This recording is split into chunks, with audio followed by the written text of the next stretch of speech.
19 ਸਾਲ ਦਾ ਸੀ, ਚੰਗਾ ਖਿਡਾਰੀ ਸੀ, ਪਰ ਨਸ਼ਾ ਜਿੱਤ ਗਿਆ। ਤਰਸੇਮ ਸਿਆਂ ਇਹ ਸੱਗ ਦਾ ਸੇਕ ਤਾਂ ਘਰ ਘਰ ਪਹੁੰਚਿਆ, ਪਰ ਬਸ ਹੁਣ ਹੋਰ ਨਹੀਂ। ਪੰਜਾਬ ਸਰਕਾਰ ਨੇ ਨਸ਼ਿਆਂ ਦੇ ਵਿਰੁੱਧ ਇੱਕ ਸਖਤ ਮੁਹਿੰਮ ਚਲਾਈ ਹੈ ਤੇ ਅਸੀਂ ਸਾਰਿਆਂ ਨੇ ਇਹਨਾਂ ਦਾ ਸਾਥ ਦੇਣਾ ਕਿ ਅੱਜ ਤੋਂ ਬਾਅਦ ਨਾ ਇਸ ਪਿੰਡ ਵਿੱਚ ਨਸ਼ਾ ਵਿਕੂਗਾ ਤੇ ਨਾ ਹੀ ਕਿਸੇ ਨਸ਼ਾ ਵੇਚਣ ਵਾਲੇ ਨੂੰ ਇੱਥੇ ਵੜਨ ਦਿੱਤਾ ਜਾਊ। ਜਿਹੜੇ ਨਸ਼ੇ ਵਿੱਚ ਫਸੇ ਹੋਏ ਨੇ ਉਹਨਾਂ ਨੂੰ ਨਸ਼ਾ ਮੁਕਤੀ ਕੇਂਦਰ ਵਿੱਚ ਭਰਤੀ ਕਰਾਵਾਂਗੇ। ਕੋਈ ਵੀ ਨਸ਼ਾ ਤਸਕਰ ਦੀ ਜ਼ਮਾਨਤ ਨਹੀਂ ਕਰਾਏਗਾ। ਵਾਅਦਾ ਕਰੋ, ਅਸੀਂ ਆਪਣੇ ਪਿੰਡ ਨੂੰ, ਆਪਣੇ ਪੰਜਾਬ ਨੂੰ ਨਸ਼ਾ ਮੁਕਤ ਕਰਕੇ ਰਹਾਂਗੇ।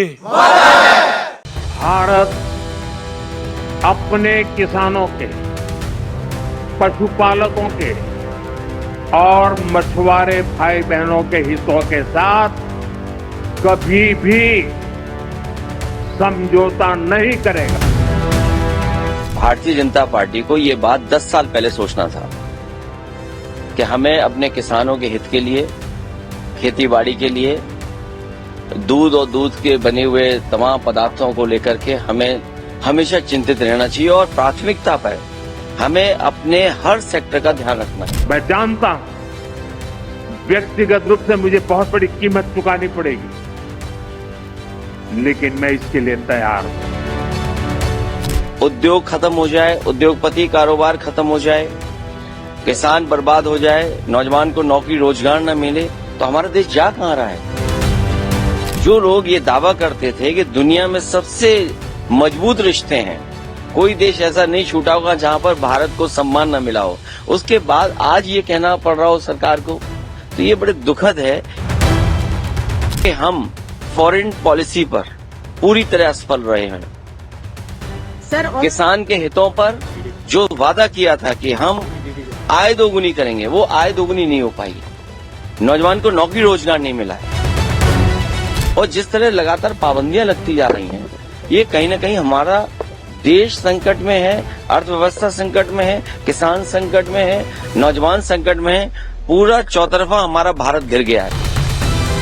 अमेरिका से रिश्ते आज के नहीं हैं। अमेरिका जैसे ताकतवर देश से आपके रिश्ते पहले से बहुत रहे हैं। उन रिश्तों को कैसे मजबूत किया जाए और कैसे बेहतर किया जाए, इस दिशा में काम करना चाहिए। प्रधानमंत्री ने कहा है कि फार्मर्स के साथ, फिशरमैन के साथ, उनके इंटरेस्ट के साथ कोई कॉम्प्रोमाइज नहीं होगा, चाहे उन्हें व्यक्तिगत उसकी कीमत चुकानी पड़ेगी, ये उन्हें मालूम है। भारतीय जनता पार्टी को ये बात 10 साल पहले सोचना था कि हमें अपने किसानों के हित के लिए, खेतीबाड़ी के लिए, दूध और दूध के बने हुए तमाम पदार्थों को लेकर के हमें हमेशा चिंतित रहना चाहिए और प्राथमिकता पर हमें अपने हर सेक्टर का ध्यान रखना है।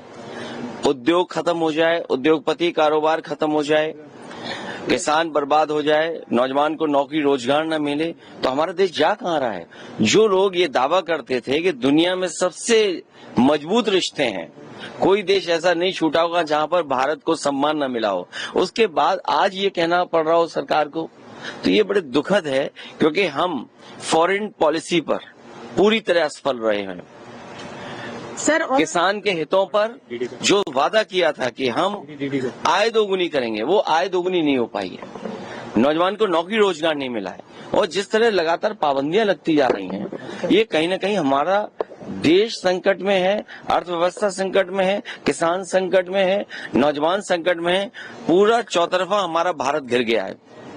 सर, पर जिस तरीके से ट्रंप ने जब यूएस टैरिफ लगाया, उसके बाद जो स्टेटमेंट आई एमईए की, जिसमें उन्होंने कहा है कि हम बिल्कुल नहीं झुकेंगे और थ्रेटनिंग टोन हमारे साथ काम नहीं करेगी, उसको आप कैसे देखते हैं?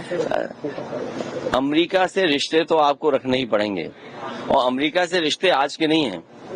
अमेरिका जैसे ताकतवर देश से आपके रिश्ते पहले से बहुत रहे हैं। उन रिश्तों को कैसे मजबूत किया जाए और कैसे बेहतर किया जाए, इस दिशा में काम करना चाहिए और अपने हित, चाहे वो हमारे कारोबारी हों, चाहे हमारे किसान हों, उनके हितों में सोचना चाहिए। और फिर सोचने की बात तो ये है कि आज 11 साल सरकार की हो रही है, आखिरकार ये कहना क्यों पड़ रहा है, क्या वजह, क्यों कहना पड़ रहा है? बहुत सारे ऐसे फैसले हुए होंगे कहीं न कहीं कि आपने कुन कारोबारियों को लाभ पहुंचाने का काम किया होगा सरकार ने, कहीं वो बात तो नहीं है। क्योंकि फॉरेन पॉलिसी देश के लिए बननी चाहिए थी, फॉरेन पॉलिसी में कुछ लोगों के हित नहीं साधने थे, शायद कहीं यही बात तो नहीं है, क्योंकि अभी जानकारी बहुत नहीं है, लेकिन मुझे उम्मीद है कि भारत दुनिया में सबसे मजबूत दिखाई देगा देश।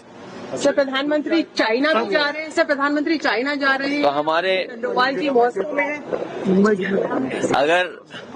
अगर वो चीन जा रहे हैं तो हमारे मुख्यमंत्री जी को भी जरूर लेते जाएं, क्योंकि वो नाम बदलने में आसान है। वो नाम चीन का भी हो सकता है, बदल दें। सर उन्होंने कहा कि जी फॉर गणेश जी हमारे टाइम में, और अगर गलती से समाजवादी पार्टी सरकार आ जाती तो जी फॉर गधा। किस तरह से, क्या कहेंगे? जो जैसा पढ़ाई करता वही बोलेगा, जो जिसने जैसा पढ़ा होगा वही बोलेगा। उत्तर प्रदेश को हम लोग ये बताते रहे कि 3x616 super critical thermal plant लगेगा, तो उससे हमारा किसान, कारोबार और रोजगार बढ़ेगा। आज तक मुख्यमंत्री नहीं बोल पाए होंगे। और अगर वो चाहते हैं पढ़ाई बच्चे पढ़ें, गाफ और गरीब भी तो हो सकता है। हम लोग गरीब के बच्चे पढ़ा रहे हैं, जो प्राथमिक विद्यालय में जा रहे हैं वो सब गरीब बच्चे जा रहे हैं। उन गरीब बच्चों को हम लोग पढ़ा रहे हैं। गाफ और हमारे लिए गरीब है, हो सकता है बीजेपी के लिए गाफ और गधा हो, जिसने जो पढ़ा हो वही बोल सकता है।